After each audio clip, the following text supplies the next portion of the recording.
So we got a goodie box from Aegis Mobile. So these are electrical components that are critical to our electrical system.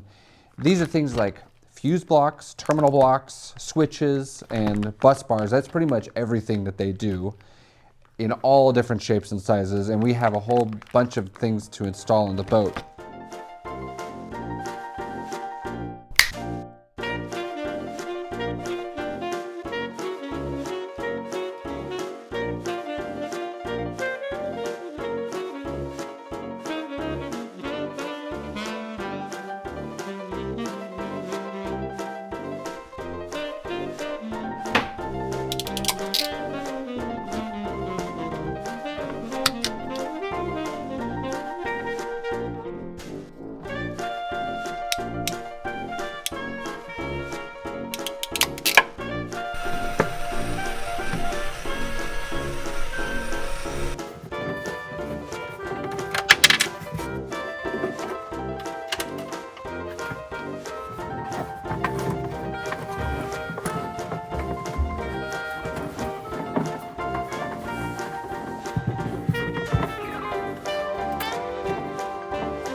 I have about 1 million interior lights to install.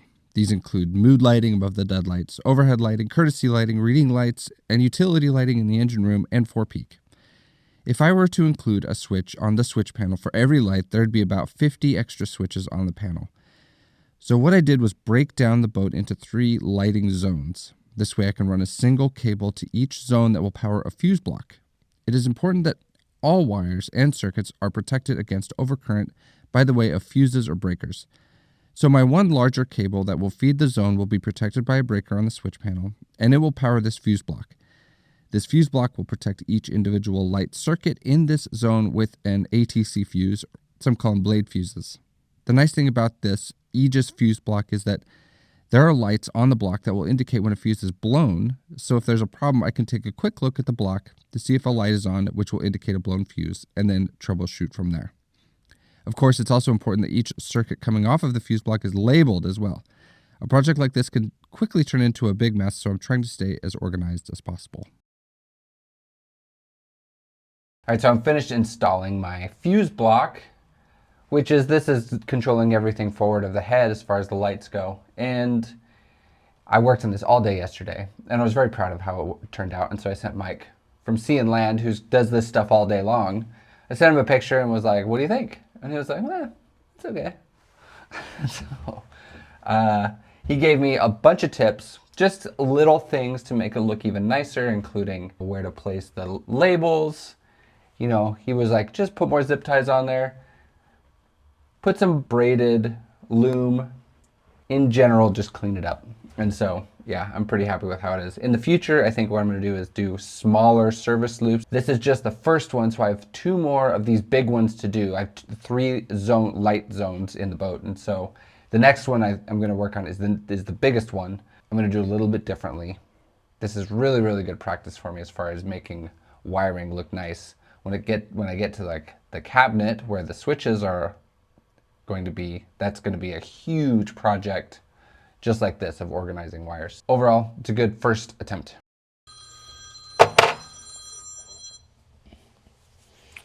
Hello? I am going to blow a fuse if I get another spam call. There's no need to blow a fuse when you have Incogni. Incogni can significantly reduce spam and scam calls. Thanks, Incogni, for sponsoring this episode. Our personal information, including phone numbers, email, address, and more, are getting bought and sold online and exposed across various websites. This is where Incogni comes in. They track down and remove your personal data from multiple sites, including online directories, people search sites, and even commercial databases. Data can reappear on these sites, so Incogni repeatedly removes it for you. This means your phone number doesn't get into the hands of spammers and scammers, and you can go about your boat work in peace. There's also a custom removal feature, so a dedicated privacy expert can take down almost everything about you online, if that's what you want. Just create an account and Incogni gets to work. There's also a 30-day money-back guarantee. So take your personal data back with Incogni. Use code Duracell at the link below for 60% off an annual plan. So I have 3 of these light zones. This one kind of on the aft and starboard side of the boat is the biggest zone as far as the consumers go. And so I've reserved this space for installing the fuse block, and there's going to be some remote dimming relays in here as well. So it's been interesting finding space for all the different pieces and parts that are going to be installed. And so I think this one kind of lent itself to be ideal for having good access. It's very visible, so I can like see if there's ever a problem. The nice thing about those fuse blocks is they have lights on them that indicate when a fuse is blown. I'm looking forward to this installation. It's gonna be a lot different than that first one in that I have a ton more space. There's a ton more lights, so I'm really trying hard to plan it out well so that it looks really good and is also really accessible for maintenance.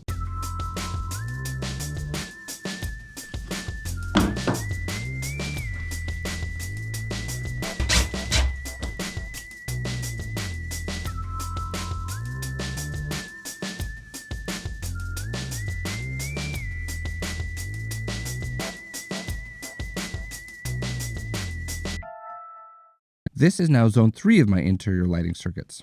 All the cables are coming in from the right and run through the top track and are organized out from there. These Aegis fuse blocks are also nice because they have an integrated negative bus pad at one end of the fuse block, so I don't need to purchase a separate part to organize the ground side of the circuits. Here I'm breaking down the duplex wire into its individual wires in the top track. The yellow becomes the ground or the negative side, and they're all screwed to the top of the fuse block. And the red is the positive side, which is labeled and screwed to the fused terminal on the block.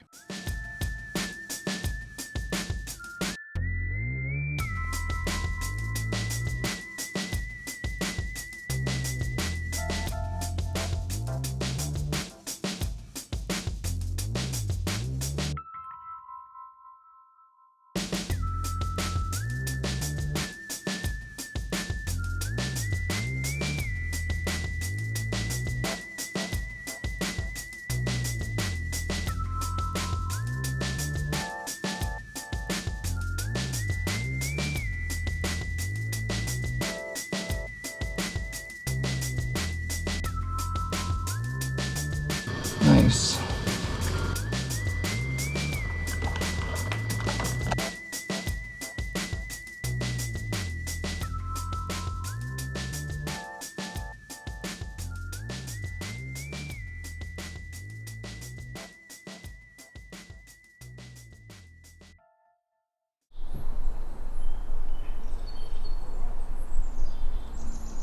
So this is a very fun little device, and I'm going to be installing a bunch of these in the boat, and I'm very excited to show you how it works.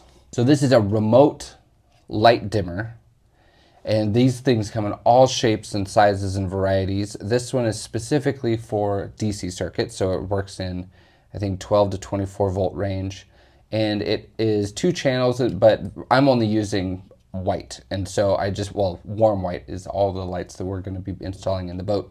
I have a remote that I'll show you later that will turn on and off and dim the lights with this thing. The coolest part about this thing is it's like $6. And so if, for instance, I install this here and it breaks, or just being in the marine environment, makes it go bad, I can just put a new one in and it doesn't cost that much. And so I'm very, very excited about these, and especially when I get to the remote part of this project later in the episode, you'll see how functional these things are. It's really fun. I'm gonna wire this one in. We have another one that's coming tomorrow that I'll wire in tomorrow. Yeah, let's wire it in now.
My knees.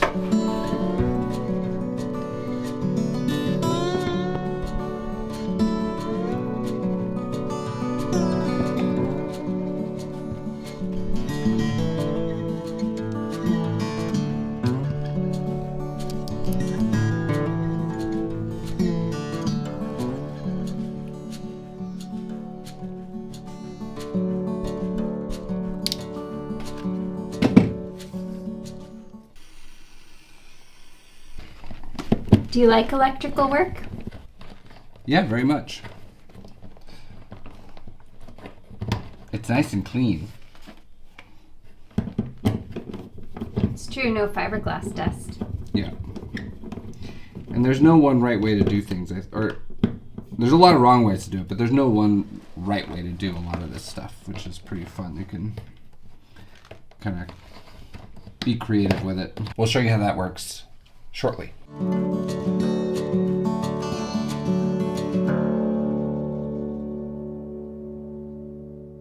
So I'm finally finished with this thing. You'll see I reduced it from 3 blocks to 2 blocks, and that's because I got to consolidate a bunch of the cables, and I have my remote installed here. I left some extra space in case I want to include, wire in a couple more things.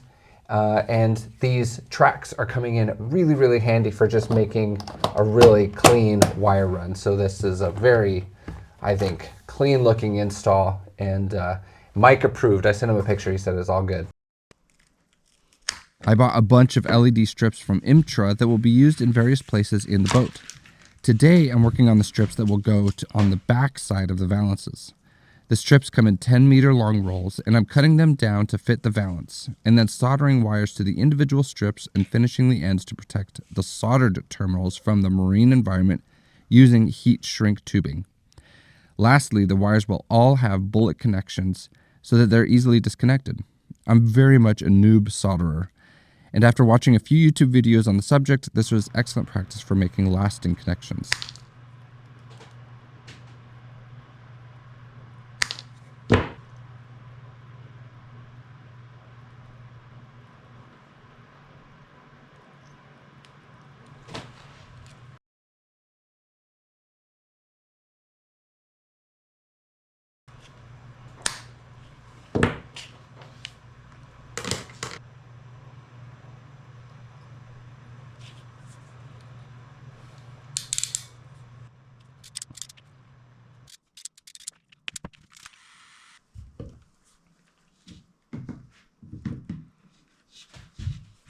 Each valance has one strip, and there are 4 valances in the salon area, all on the same circuit, so that all 4 will be controlled by the same switch and dimmer.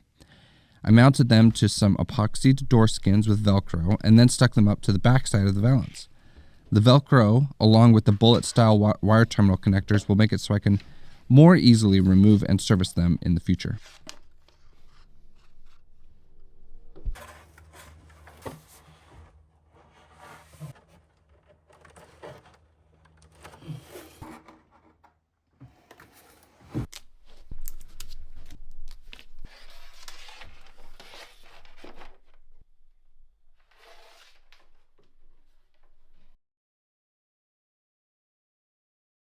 So I'm going to stick these wires through that wall.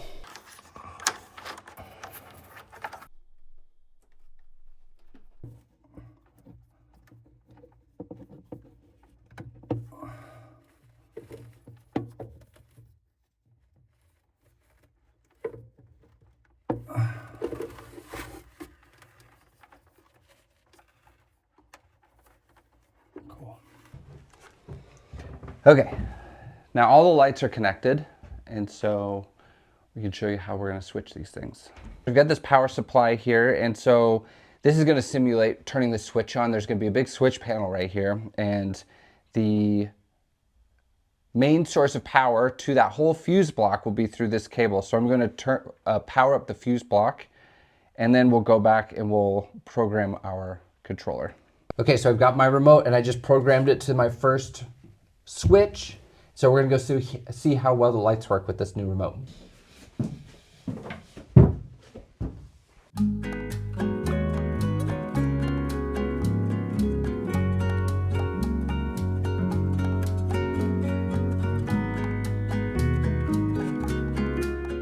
These remotes are what make this whole thing work, and these are really cool because they have 4 channels, which means that I can control 4 different switches or controllers from the same remote. So I can control the valances from this side, and then with a different switch on the same remote, I can control the doghouse lights, and they dim individually too. So it's a very, very cool system. And what I really, really like about it is that I can use multiple remotes for the same controllers. And so the idea is that I can install remotes at the entrance, up by the mast, here in the galley, and they will all control the same circuits. And so I wouldn't have to go all the way from our stateroom back to the door to turn on or off lights. We can do it from everywhere in the boat. It's all done remotely. And so it's just a couple of batteries that are inside this thing, and those controllers are just powered by the 24 volt circuit. So it's a very, very cool system. This specific remote, I don't necessarily like the look of it. They have other varieties that I'm going to look into. But like I said, I just found this stuff on Amazon. And so we'll see how long it lasts. Hopefully it will kick around for a while and I don't have to replace them very often. But like I said before, they're cheap. This stuff is really cheap, obviously. And so I don't have to worry too much about it if they go bad every few years. Very excited about this stuff.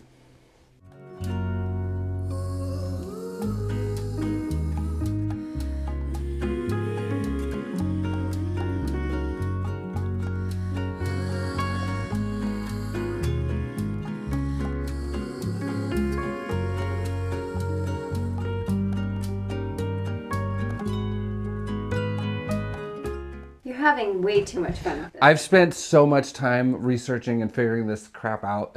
Like, I'm embarrassed to say how much time I've spent on it, but I'm really, really happy that I got this figured out.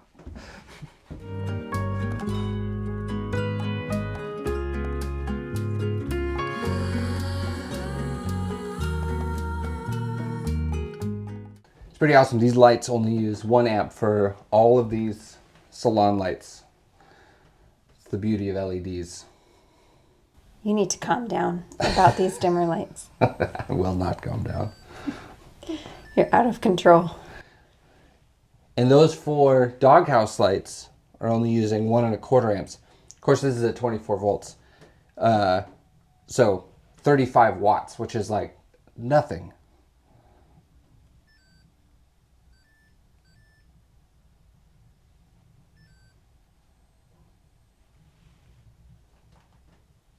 $30 watts for these valance lights. So cool.